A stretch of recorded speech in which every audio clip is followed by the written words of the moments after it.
anak, anggap semua yang dilakukan anak adalah bentuk inisiatif. Apapun yang anak lakukan, anggap sebagai suatu inisiatif.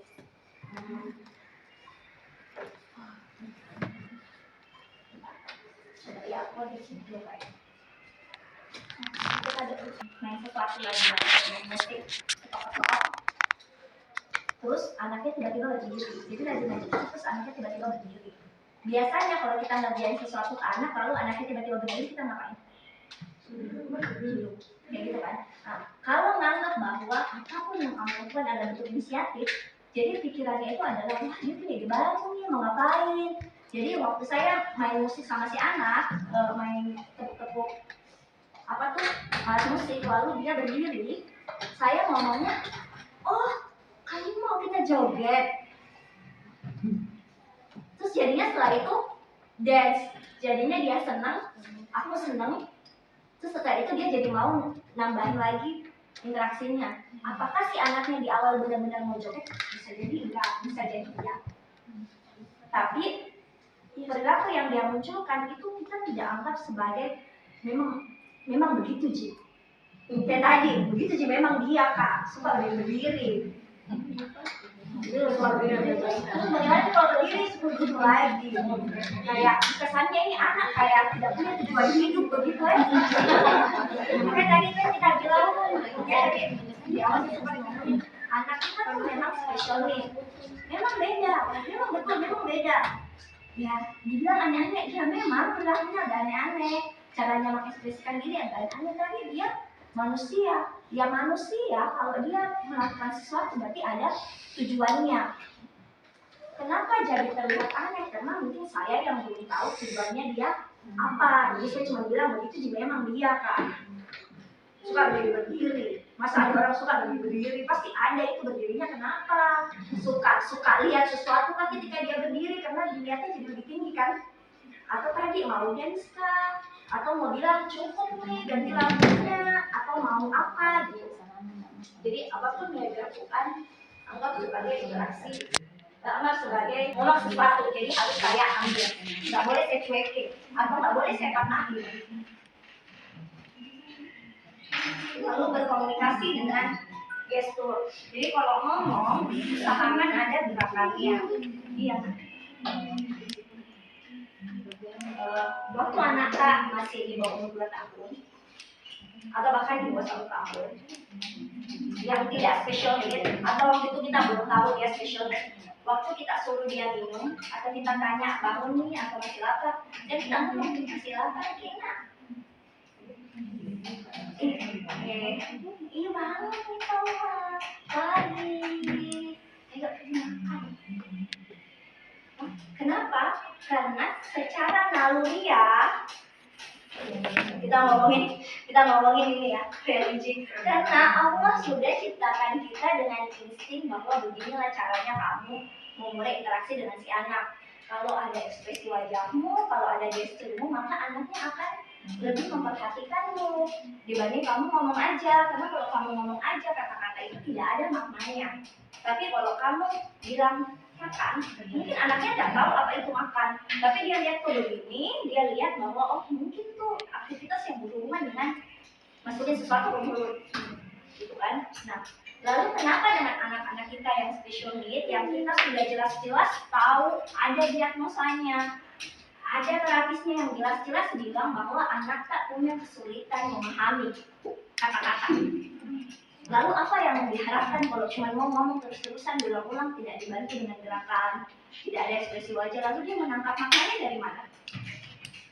Jadi pakai gestur, pakai, tidak usah takut kalau nanti dia jadi ketergantungan, nanti dia jadi maunya yang ada isyaratnya. Ya, kalaupun dia bergantung ya, karena dia memang sedang tidak punya kemampuan yang lain, dia tidak punya alat yang lain, tools yang lain.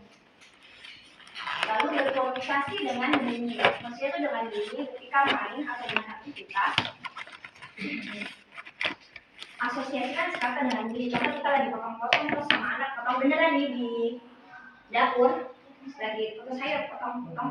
Dibanding potong-potong sudah selesai, lebih baik ngomongin kayak cuk cuk cuk cuk cuk, gitu kayak potong atau kayak menurut bilang biasanya kan atau apa, jadi usahakan ada bunyinya tok tok tok atau kayak loncat hop hop hop, lagi loncat hop hop dibanding ngomong loncat loncat loncat. Nah, bunyi di awal itu lebih membantu anak untuk berinteraksi dengan orang tua dibanding kata loncatnya. Dan itu kita lakukan kalau waktu kecil ya kan, kalau waktu kecil kita loncat kita ngomong kan hop hop hop hop. Jadi sama kayak gitu, jadi usahakan ada bunyinya. Lalu mainkan tempo itu cepat lambatnya ngomong. 1, 2, 3. Atau ayo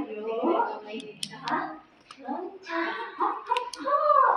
Kayak gitu ada temponya, tapi nanti ya kita pikirkan perbedaan individu si anak. Ada juga anak kesel banget kalau dengerin kayak gitu, tapi ada juga yang pas gitu, suka. Masukkan kata yang berpola sesuai dengan konteks. Kata yang berpola itu kayak tadi, potong, potong, potong. Tapi memang lagi potong, ambil, atau lagi aja anaknya mencuci, ayo deh, kucek, kucek, kucek, kucek, atau dorong, dorong, dorong, dorong. Nah, nanti dari situ anaknya juga jadi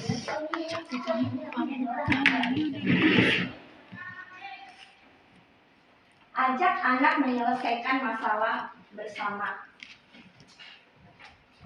Maksudnya itu gini, kalau lagi aktivitas sama anak atau lagi main sama anak, pasti ada saja yang salah toh, pasti ada saja yang masalah, Kak, mau kecil mau besar.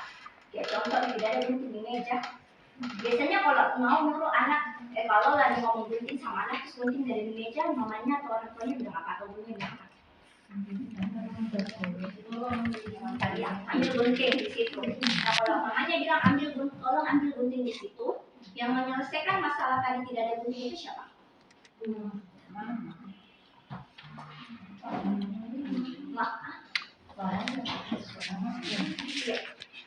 Mamanya yang punya jawaban, anaknya yang eksekutor. Tapi apakah anaknya jadi ikut dalam proses menemukan jawaban? Karena mamanya yang kasih jawaban. Tidak ada gunting, kamu cari gunting. Mamanya nggak bilang, nggak ada gunting, Yesus kita pakai apa nih, potong? Atau tidak ada mem? Cari di mana ya?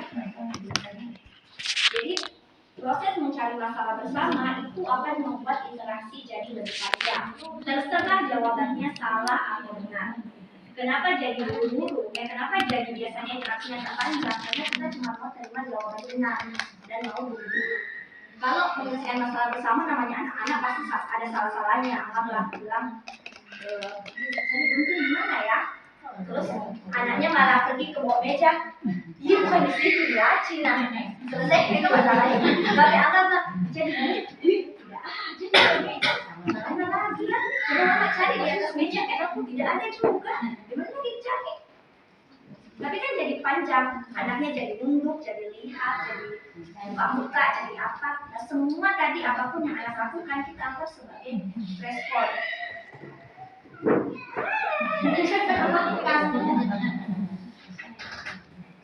Masukkan emosi ke dalam cerita, ke dalam permainan, ke dalam aktivitas.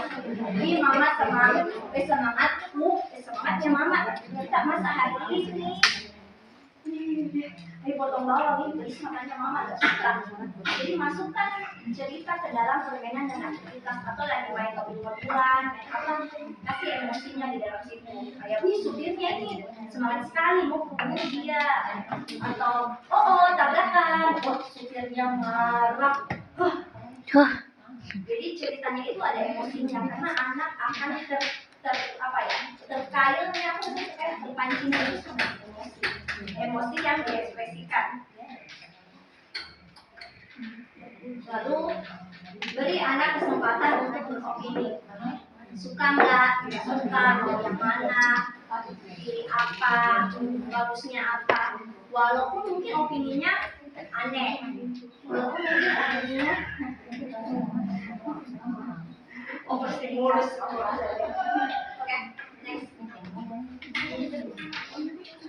next.